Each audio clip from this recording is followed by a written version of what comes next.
Assalamualaikum warahmatullahi wabarakatuh. Nama saya Risma Maulida Miftahul Jannah dengan NIM 20430403042. Saya kelas BSA D2. Di sini saya akan menerangkan sejarah fonologi secara umum. Sejarah fonologi dapat dilacak melalui riwayat pemakaian istilah fonem dari waktu ke waktu.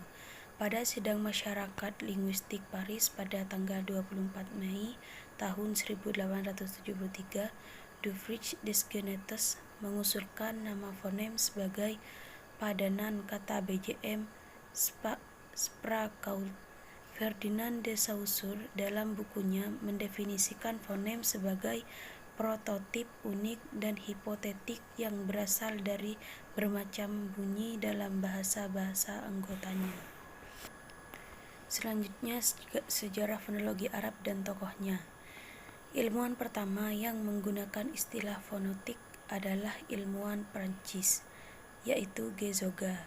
Ilmuwan yang pertama menggunakan istilah fonetik atau salah satu cabang ilmu fonologi adalah ilmuwan Prancis, yaitu Gézoga dalam penelitiannya tentang huruf hieroglif atau huruf yang digunakan warga Mesir kuno dalam menuliskan bahasa mereka, yang diadakan pada tahun 1797, kemudian disusul oleh Champollion pada tahun 1822 dalam penelitiannya tentang fonetik hieroglif dan diteruskan lagi oleh Kirby pada tahun 1826.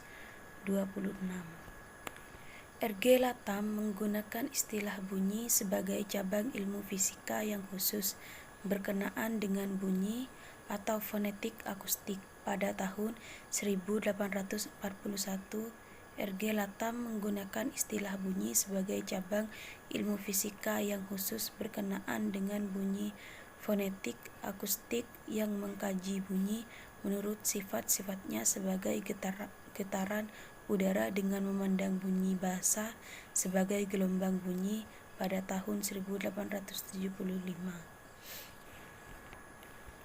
Plato memperkenalkan adanya aloton dalam vokal dan konsonan bahasa Yunani dengan masih sangat sederhana sekali.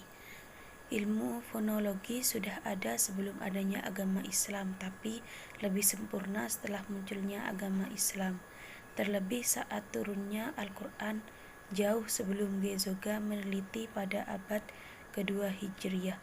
Fonologi telah memiliki akar historis yang kuat di tanah Arab, tepatnya sejak Al-Quran diturunkan. Ilmu bunyi Al-Quran dipopulerkan dengan nama ilmu tajwid dan ilmu qiraat. Ilmu ini telah lahir pada abad ketiga Hijriyah ketika Abu Ubaid Qasim bin Salam wafat pada tahun 244 Hijriyah, meluncurkan bukunya yang berjudul Al-Qiraat. Musa bin Abdullah bin Yahya Al-Hakani meluncurkan kumpulan syairnya yang diberi nama dengan Qasidah Al-Haqqaniyah yang berisikan bunyi-bunyi Al-Quran. Khalil bin Ahmad menyusun sebuah kamus bahasa Arab Al-Ain yang entrinya disusun berdasarkan makhraj bunyi yang terjauh di tenggorokan. Upaya Khalil bin Ahmad Al-Farahdi ini dilanjutkan dan dikembangkan oleh muridnya Sibawayh pada tahun 148 Hijriah dengan menyusun sebuah buku dengan nama Alkitab yang terdiri dari 4 jilid. Dalam jilid keempat, beliau membuat bab khusus tentang bunyi dan membuat namanya dengan bab al-idgham. Menurutnya, huruf Arab itu berjumlah 29 dan kadang sampai berjumlah 35 jika didasarkan pada bacaan Al-Quran dan syair, dan bahkan mencapai 45 jika didasarkan pada huruf yang jarang digunakan. Ibnu Jinni wafat pada tahun 392 Hijriah. Dalam bukunya Sirru Sina'at al-Iqrab, Ilmu aswad ini adalah murni kreatif dari ilmuwan Arab, bukan hasil adopsi dari ilmuwan Yunani, seperti yang dituduhkan beberapa kalangan. Jadi hanya istilahnya saja yang diambil dari bahasa Yunani pada istilah fonologi. Selanjutnya, pengertian fonologi Arab. Fonologi Arab adalah ilmu yang mempelajari tentang bagaimana keluarnya bunyi, perpindahan bunyi, dan penerimaan bunyi menurut Dr. Ahmad Syuyuti. Mengapa hal ini perlu dipelajari? Karena wujud bahasa yang paling primer adalah bunyi. Bunyi adalah getaran udara yang masuk ke telinga sehingga menimbulkan suara. Karena itu, ilmu aswad merupakan cabang dari ilmu-ilmu linguistik. Istilah fonologi berasal dari bahasa Yunani, yaitu pon atau pon, yaitu bunyi, dan logos, yaitu ilmu. Secara harfiah, fonologi adalah ilmu bunyi. Objek kajian dari fonologi itu sendiri ada dua macam. Yang pertama adalah tata bunyi atau fonetik. Kemudian yang kedua adalah kata fonem atau fonemik. Dengan demikian dapat disimpulkan bahwa fonologi adalah cabang linguistik yang mengkaji bunyi-bunyi bahasa, proses terbentuknya bahasa, serta perubahan bahasa secara umum dan fungsional. Fonologi bisa dibagi menjadi fonetik, fisik atau cabang fonologi yang berkonsentrasi mempelajari produksi bunyi bahasa, dan fonemik atau makna atau ilmu yang mempelajari fungsi bunyi bahasa sebagai pembeda makna. Fonetik dibagi menjadi fonetik artikulatoris atau fisiologis, fonetik akustik atau fisis, fonetik auditoris atau receiver. Peran fonologi adalah sebagai bidang khusus dalam linguistik, itu mengamati bunyi-bunyi suatu bahasa tertentu menurut fungsinya untuk membedakan makna leksikal dalam bahasa tersebut. Selanjutnya saya akan membahas tentang satu materi, yaitu materi yang berjudul dengan fonem suprasegmental. Yang pertama, durasi. Durasi di dalam bahasa Arab yaitu membedakan makna. Misalnya pada kata kataba, pengucapan konsonan K dengan menggunakan rentan waktu dan tanpa menggunakan rentan waktu sudah membuat kata tersebut berbeda maknanya. Yang pertama mempunyai arti saling berkirim surat, sementara yang kedua berarti menulis. Kualitas berkaitan pula dengan panjang pendeknya suatu kata. Contohnya pada pengucapan vokal I pada li'ab. Pengucapan bunyi vokal I dengan memanjangkan I akan berbeda maknanya pada mengucapkan bunyi I dengan memendekkan I. Yang pertama bermakna saya punya bapak, sementara yang kedua mempunyai arti milik. Yang kedua, nada. Nada berkenaan dengan tinggi rendahnya suatu bunyi. Variasi nada biasanya dibedakan menjadi 4. Yang pertama, nada rendah, yang dilambangkan dengan angka 1.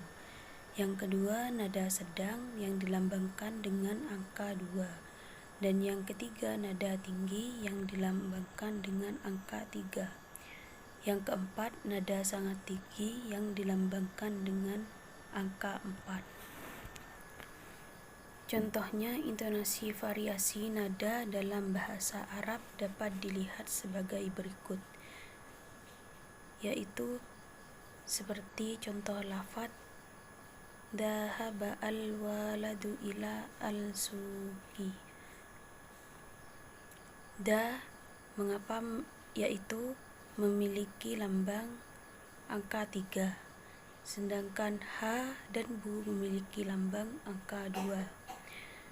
Selanjutnya, wa memiliki lambang angka 3, La dan Du memiliki lambang angka 2, dan Su memiliki lambang angka 3, dan Ki memiliki lambang angka 1. Yang ketiga, tekanan. Keras dan lemahnya tekanan atau stressing ditandai oleh gerak alat-alat ucap yang lebih bertenaga dan menggunakan otot-otot yang lebih legang dalam menghasilkan bunyi. Tekanan yang lazim dipakai dalam bahasa nada dapat dibedakan menjadi 5, yaitu yang pertama, tekanan naik, yaitu nada yang meninggi ditandai dengan tanda petik di atas. Yang kedua, tekanan datar ditandai dengan tanda strip. Yang ketiga, tekanan turun, yaitu nada yang merendah ditandai dengan petik, namun petiknya itu beda. Yang keempat, tekanan turun naik, yaitu nada yang merendah kemudian meninggi yang ditandai dengan huruf V kecil. Yang kelima, tekanan naik turun yang nada yang meninggi kemudian merendah ditandai dengan huruf V kecil namun terbalik. Yang keempat, jeda. Jeda adalah suatu hal yang menyangkut perhentian bunyi dalam bahasa. Jeda dapat dibedakan menjadi 4 dan biasanya ditandai sebagai tanda berikut. Yang pertama, jeda antar suku ditandai dengan tanda plus. Yang kedua, jeda antar kata dalam frase ditandai dengan garis miring. Frase dalam klausa ditandai dengan garis miring 2 garis miring. Yang keempat, jeda antar kalimat dalam wacana ditandai dengan tanda pagar. Sekian penjelasan materi dari saya. Wassalamualaikum warahmatullahi wabarakatuh.